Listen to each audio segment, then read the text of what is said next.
Iodide and iodides are the fastest acting thyroid inhibitor is iodine. This is reduced in the intestines to iodide. Action होता है inhibition of hormone release. Graves disease में the gland, if it is enlarged, it shrinks in size, becomes firm and less vascular. Peak effects are seen in 10 to 15 days. Uses में preoperative preparation for thyroidectomy in Graves disease.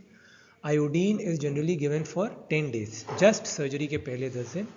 Aim क्या होता है? To make the gland firm, less vascular and easier to operate on.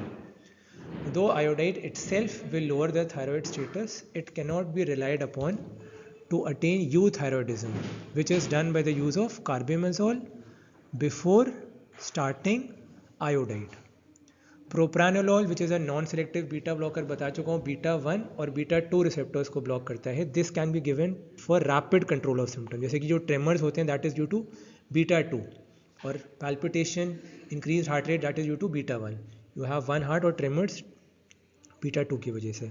फिर thyroid storm के treatment में prophylaxis of endemic goitre में iodised salt antiseptic की तरह भी दे सकते हैं, टिंचर आयोडीन या फिर पोविडोन आयोडीन. बीटाडीन के नाम से आता है, आपको याद होगा, सब लोग सर्जरी में यूज़ करते हैं as a very good excellent antiseptic.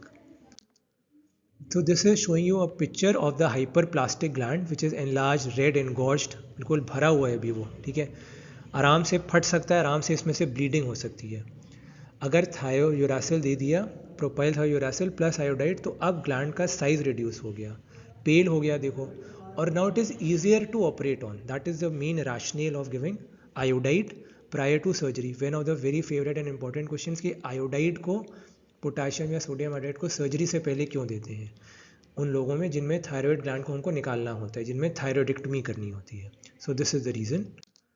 Adverse effects, acute reaction, कुछ इंडिविजुअल जो सेंसिटिव होते हैं आयोडीन के, manifestations are swelling of lips, eyelids, angioedema of the larynx. It can be dangerous और लाइफ थ्रेटनिंग. मर सकता है आदमी कि जहाँ पर अगर एडिमा होगा तो फ्लूइड इतना बढ़ जाएगा कि वो लैरिंक्स को बंद कर सकता है. लैरिंक्स को बंद कर दिया तो सांस नहीं आएगी. फिर फीवर, जॉइंट पेन, थ्रोम्बोसाइटोपिनिया, ये सब acute reactions.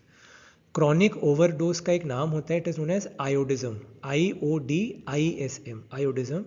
This is inflammation of the mucous membranes. Long-term use of high doses can cause hypothyroidism and goiter. If it is given to pregnant or nursing mothers, तो क्या कर सकता है? Fetal या infantile goiter and hypothyroidism.